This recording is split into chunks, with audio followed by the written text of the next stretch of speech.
Good morning, and thank you all for being here. I said this last year, and I'm going to say it again this year, is what you are witnessing, I truly believe, is democracy in action. Our city charter requires that on or before the first Monday in October, that the mayor presents to the annual budget for the coming fiscal year to City Council. This process reflects what makes our government and our form of government work so well. A clear separation of powers and a balance of power between the executive and legislative branches, and truly a shared commitment to the flourishing of our city. So it is my honor as Mayor of Colorado Springs to present the 2026 city budget, a responsible, balanced plan that reflects our shared values of fiscal stewardship, long-term stability, and service to our residents. And in a little bit, I'll be presenting to President Pro Tem Risley here. Well, here's what you need to know. As a fiscally conservative city, we are guided by the discipline and for us to also focus on what matters most. That means prioritizing core city services, including public safety, infrastructure, parks, and other essential community needs, such as housing and homelessness. These priorities also align with Council's focus and what we are consistently hearing from our residents. In terms of the specifics, the 2026 general fund revenue is projected at $427.3 million. That's a 2.5% decrease, about $11 million from 2025. This reflects today's economic realities and ensures we have a plan to respond in this uncertain environment. Expenditures are also balanced at the same amount at $427.3 million, maintaining fiscal integrity without withdrawing from our reserves. You should also know that the rising costs in contracts and doing business and healthcare and other unavoidable obligations have required some difficult but necessary decisions. So to keep the 2026 budget balanced, our city leadership team, many of them in attendance today, through creativity, diligence, and teamwork, identified $31 million in savings, including reduction in force, the elimination of almost 35 positions, about 1% of our workforce, excluding sworn and safety roles. 2, furloughs, 5 scheduled unpaid furlough days for general fund employees, plus 2 additional furlough days for employees earning above $72,000 annually. 3, operational efficiencies, $11.2 million in departmental savings and $3.5 million in capital improvement programs saved through alternative funding. 4, the closure of Meadows Park Community Center, about $775,000 in saving. And 5, compensation adjustments. There will be no cost of living or performance-based increases in 2026. Civilian employees below the midpoint will remain eligible for up to a 2% progression increase, and sworn step increase will also continue. Again, these choices were not easy, but they were necessary to ensure fiscal responsibility, continuity of critical services, and long-term stability. Despite these reductions, our focus remains clear. Public safety, keeping our neighborhoods safe and secure. Infrastructure, maintaining the roads, parks, and facilities that keep our city moving. And housing and homelessness, expanding support system and shelter options. To achieve this balance, we reduce funding in lower priority areas, ensuring that we can meet our most essential obligations without compromising the city's long-term stability. While today marks the ceremonial handoff, I am pleased to share that my council colleagues have been involved and engaged in this process. So I'm assuming there'll be no surprises, just teamwork, transparency, and a shared commitment to serving our residents well. I am looking forward to council's review and for them to refine, and also as they hear directly from our residents whose lives will be shaped by these budget decisions. My team and I remain available to support this process and answer questions and collaborate with City Council every step of the way. This is really important for me to make as I conclude. Ultimately, this budget is shaped by our residents. It reflects the feedback we have been hearing through meetings, phone calls, emails, town halls, polls, surveys, and conversations over the past year. This 2026 budget is more than just numbers on a page. There are a lot of numbers, but what it really is, it's a reflection of who we are as a city, our values, our priorities, and our resilience. So, as I conclude, I really want to thank our department leaders here today, especially our CFO, Sheree McDaniel, Jen, and everyone from the budget office. Thank you all for your hard work, your creativity, your diligence, and togetherness in crafting this great plan. And I'm grateful to City Council for your continued partnership in service to our residents. Together, we will continue to build a city of great neighbors and great neighborhoods, a city that I say it's safe, economically prosperous, culturally rich, welcoming, and a vibrant world-class American city on the hill that we call Colorado Springs. And now I'm going to hand the budget to President Pro Tem Risley, and he will give his remarks.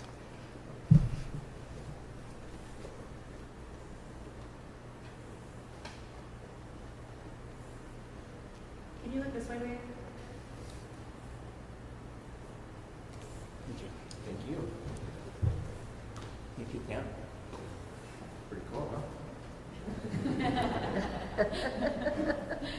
Lots to read.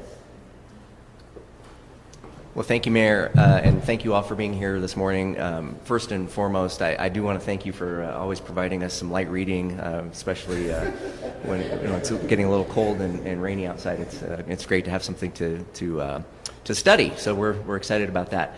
I also want to thank Sheree McDaniel and her team at the City Budget Office for incredible work putting this budget together, and we really look forward to digging in further and reviewing what you've provided. To the Mayor's earlier comment, we certainly hope there are no surprises. We hope that what's been included are things that we have articulated and messaged to the administration that we're expecting to see. I also want to underscore several of the other comments the Mayor made, that really what we are most focused on is the vibrancy and well-being of the community.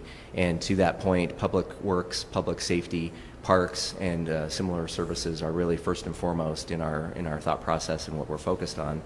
And I'm sure that this budget highlights the importance of all of those aspects of city government. And so with that, I don't really have any other further comments. I do see members of the city leadership team here, and thank you all for being here. We are very excited about the opportunity to review this budget and to dig in and provide comments and feedback to the Mayor's office as we move forward. And so thank you, Council Member Gold, for being here with me. And I think we'll entertain any questions that you all have after this. So thank you. Oh, good. Both of you talk about no surprises. You've mentioned the furloughs and the shutting down of the community center. How much of those decisions that have already been announced are a done deal? How much do you need buy-in from City Council, and do you have that? I ask because there are only 2 City Council members here today. Yeah, thank you, Allison, for your question. A lot of those decisions council's aware of. So in terms of those decisions, there are no surprises. So many of these decisions have been made, again, to prioritize public safety, public works, our parks, and core issues that we're hearing from our residents, like housing and homelessness. We will be hearing from our residents. So that's an important process for our residents to meet with City Council and give feedback. So I expect that we will be receiving feedback from those difficult decisions and choices that we've had to make, because at the end of the day, I mean, it impacts real people, real families, real homes. And so we don't take any of these lightly, from the risks that we've made to the hard decisions that will impact our residents. But ultimately, at the end of the day, we all took an oath to ensure that we're fulfilling the laws and the Charter of the City of Colorado Springs, and a balanced budget is part of that. And that's what we've delivered this year, and we're going to deliver next year as well. Do you have some? Yeah, I'll just add to that a lot of the cuts that you've already seen are not 2026 budget related, but they're 2025 budget reductions in order to meet the current budget. So I think it's important to underscore that going forward, as the Mayor says, we don't anticipate any additional surprises, so to speak, because the cuts that have been made currently are 2025 budget cuts, not 2026 budget cuts. And I'll just also comment that, the importance of what we do, as the mayor said, our job is to provide the checks and balances at the legislative branch to the decisions that are put forward from the executive branch. And so that is a big part of our thought process, is how do we evaluate what we're being given and what's being proposed from the administration, and how do we make sure that that's aligned with what we hear from our citizens and what we expect are the priorities going forward.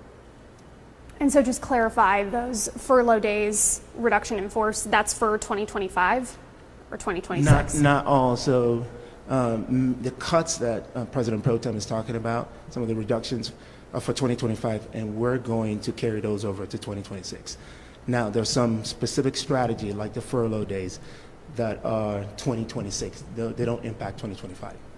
And will just to City Council clarify. have to approve those, or is that considered an administrative action? I mean, it is an administrative action. It's a budget decision. Now, City Council will review and just to ensure that there are no concerns in terms of my decisions. Yeah. Yes. I spent the weekend talking with a lot of residents and business owners about what they want to see in the budget. One thing that came up was the budget cuts and everything. A lot of people feeling like, this is the second year we've had to do this, or kind of short-term solutions. They want to know what long-term solutions are in this budget to make sure we don't have to do this next year.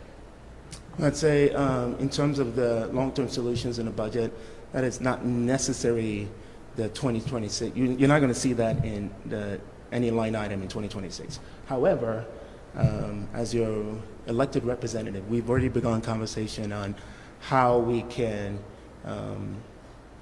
generate new revenue and more revenue. If you talk to President Pro Tem and me, I mean, we see opportunities with economic development, and that's why we have to make sure we're going after those wins. And we expect some more announcements, and a great announcement, especially as it relates to Peak Innovation Park over there at the airport business district.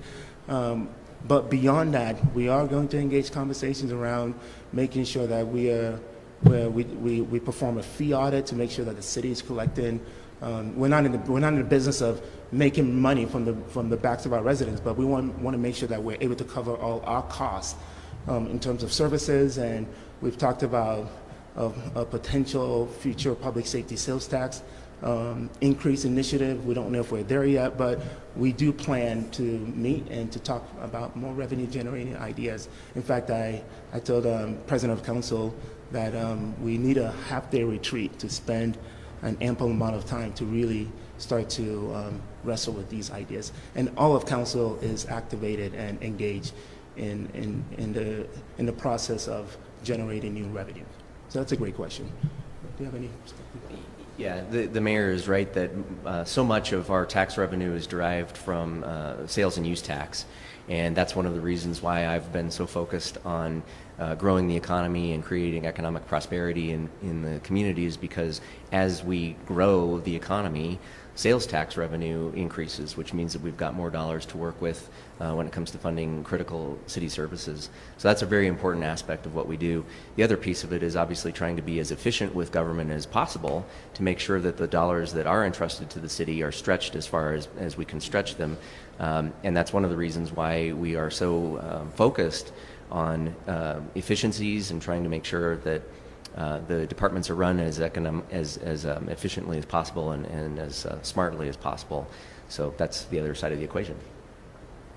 That kind of segues into another concern that was brought up. A lot of business owners feel like they're kind of drowning with this economy. A lot of conversations happening on the national level with tariffs, cost of living, and they want to know, how does this budget prioritize the local economy and local businesses to make sure that they can stay afloat? Yeah, that's a delicate balance. The city charter and city code outlines our job description and what we should be focused on. And we've said it's public safety, our infrastructure, our parks, and fiscal responsibility. Now, we understand that those are direct services, but your question really just pointed to the need for why we're in the business of some of these indirect services and issues. For example, economic development, even though you don't see that in the charter, but we understand the connection between a strong economy and a healthy budget. So we do provide resources for our local businesses. Over the last year, we did 450 small business walks so that we can understand the pain points and also the opportunities many of these businesses have. While we don't have the resources for grants per se, we have strong partnerships with local organizations, for example, Exponential Impact, that acts on our behalf with grants and loans that helps the businesses that meet that certain threshold. From our side, especially from City Council side, the work to ensure that the taxes that we do give to certain businesses, not a lot, meet a certain threshold in terms of performance that will ultimately benefit our economy. So while we have a lot of constraints, one of the things that we do really well is we stretch it, as President Pro Tem said, as much as we can. And it's important to know that city government may not be the answer for everything. We depend on a strong partnership with many of our partners across the community, including economic development partners, SBDC, BB, there's a number of them, and the Chamber and Economic Development Corporation. Have I? Yeah, I'll just give you another quick example of how the city is supporting small businesses. A number of council members own small businesses, myself included, and mine is located downtown. And so I, on a daily basis, understand the importance of the Clean and Safe program downtown. And one of the things that council has been pretty adamant about is that we support the Clean and Safe program through this 2026 budget process. That's a very direct and clear way that the city can support small businesses, and certainly in the downtown core and near the downtown area.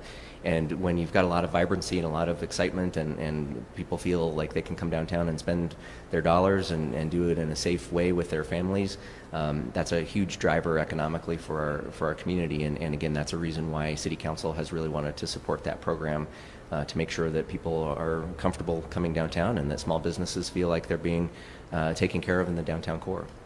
So you mentioned this public safety sales tax, the public safety sales tax, and also recruiting new businesses here. We're looking at a $31 million anticipated shortfall, though. Is there a point where you can't recruit your way out of this by bringing more business here? Do you need to look at other revenue sources like property tax, LART tax, and are those discussions happening? Yes and no. I mean, property tax and LART taxes, those are all statutory in terms of how they are set up and who gets what. Those are things that in city government that we don't have any control over. But we're pursuing new revenues based off of the things that we are in control of and based off of what the city charter has asked us to do in terms of how we execute our work. And so when we talk about things like a special tax initiative that ultimately the residents are deciding, or growing our economy by making our city a safe and wonderful place for people to start their business, those are things that we believe will move the needle in terms of generating new revenue. Yeah, let's do Brendan. Going back to the Clean and Safe program, I know that's something that's been a little bit of a split heading into the budget about exactly how much of that's going to be funded by the marijuana sales tax so far this year. Has that been reconciled? Where is that at heading into the budget? That's a great question. Both branches are in support of the Downtown Clean and Safe program. In fact, my state of the city, I announced that we're going to expand those wins to other critical areas in our community where businesses are saying, we need help. In terms of the amount, President Karivasan and I are in regular conversations about downtown partnership getting that funding from the RMJ dollars. That has been a part of the budget conversation. Downtown partnership will receive some amount. I've come to the table with President Karivasan to say, yes, let's do this, but we're also hearing from other council members with regards to what the specific amount that they're comfortable with downtown partnership getting. Can you get a little more specific on police and fire, like how that's going to affect them? Like, are you stopping officers, firefighters? What's happening with that? Well, we've prioritized sworn, we've prioritized our response time, we've prioritized the safety of our community. Now, they have taken a hit, but very small hit relatively compared to other departments and divisions. We have prioritized everything we believe will have a direct impact to our public safety efforts. So 911 is protected. Our CMED units are protected. So our academy from the police department side is protected. So I'm pleased and proud to tell our residents that the things that are at the top of your mind, safety of our community, those are the things that we've protected. And it's why we had to make some difficult decisions to protect those core services. Okay, I've got a two-parter. There's a lot of downward pressure on the economy right now. And question number one, how did you guys calculate the projected revenues 2026? And is there a contingency plan if they come under? Yes, let me start with the second. And Shira, I may have you come and give some of the more technical background for the first question. There is always a contingency plan because at the end of the day, it is my responsibility to balance the budget, period. And so we would do whatever it takes to ensure that our residents have a balanced budget while still prioritizing those core critical services. In terms of how we project the annual revenues, it's an art and a science. And we're paying attention, we're following economists, but we're also leveraging technology and a software to plug in all these factors in to help us get to a conservative amount. Now, there's no crystal ball, there's no guarantee that that amount in the field, whatever we've said it is, we're looking at a snapshot as of things are today while making healthy predictions. But none of us here are God to be able to tell exactly what the state of the economy is going to be in 6 to 9 months. Frankly, I hope it's a lot better than our budget actually is projecting. I think that's where most Americans are. Anything else? Okay. Can I touch on that? Yeah. Maybe just to expand on what the mayor said. So one of the things that Sheree and I have actually had a lot of conversations about is how to project what the budget number should be going forward. One of the concerns that I have is that right now it's projected to be 1.4% higher than the anticipated revenue at the end of 2025. That's an important distinction because several other local agencies are projecting completely flat budgets. So PPRTA, for example, or the Pikes Peak Regional Building Department are both projecting flat revenue year over year. Now, neither one is highly dependent on sales tax in the same way that the city of Colorado Springs is, so take it with a grain of salt. But one of the concerns that I voiced is that and other council members as well, is that if we're projecting a 1.4% increase over 2025 actual revenue, what's the likelihood of that playing out? And again, that goes back to some of the greater concerns and discussions around what's happening at the federal level and how much of that will impact us locally. I think to a large degree, though, as the mayor has indicated, we somewhat control our own destiny in terms of the ability to generate additional sales tax revenue by growing the economy and attracting additional business activity and new businesses to the region. In terms of the way we protect the budget and the mechanism for dealing with any additional sort of downturn in the economy, one of the suggestions that council made and that the mayor's office, I believe, has taken into account is not to dip into the reserves. And so that to us is a very important thing. If we dip into the reserves, that's the safety net, right? That's the place where we can go if we have a problem moving forward with the budget. We don't anticipate that, but I think it was really important for us to be aligned with the mayor that we don't want to go into reserves and want to maintain a healthy reserve fund balance. Can I just ask one follow-up?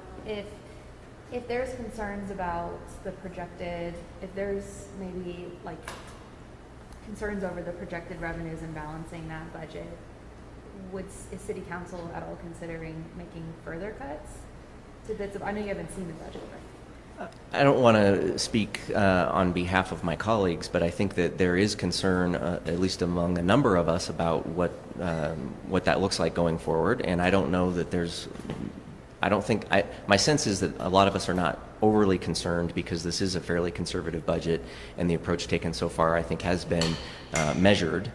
But we will certainly look at that, and if we see some areas where there should be some additional cuts or some other things that we would recommend to create an even better buffer, let's say, to the potential for economic downturn, I think we would make that recommendation, and I think the mayor's office would certainly be open to those discussions and that dialogue. We'll see. I mean, obviously, I just got this and have not had a chance to really read it or dig into it. But in our earlier conversations, it's been very clear that we're aligned between the legislative branch and the executive branch about wanting to be very conservative going into this budget season. Sheree and her team understand that and have been very conservative. It's not like they're proposing, a 10% increase year over year. So we're being very measured, and I think council appreciates that. So. As you're saying, there's a method to the madness, and I think that sticker amount of 31 million at the end of the day is an important amount to know that is the reduction, that as a whole we're facing and experiencing, and I hope we don't have to make any more cuts. I'll do one more question, and I know many of my directors and we have a meeting coming up. How am I doing on time? Yeah, I think one more question would be good. One more question, okay. Anybody? Well, I guess for people who are concerned about public safety, cost of living, we've been over it, but for the sake of the soundbite, what's the headline quote, the big message with this budget for those people? Compared to many American cities, truly, Colorado Springs is okay. We're a state of our economy is strong. I'm not saying we don't have our own share of challenges, but we're doing better compared to most American cities. Thank you all. Thank you. Thank you all.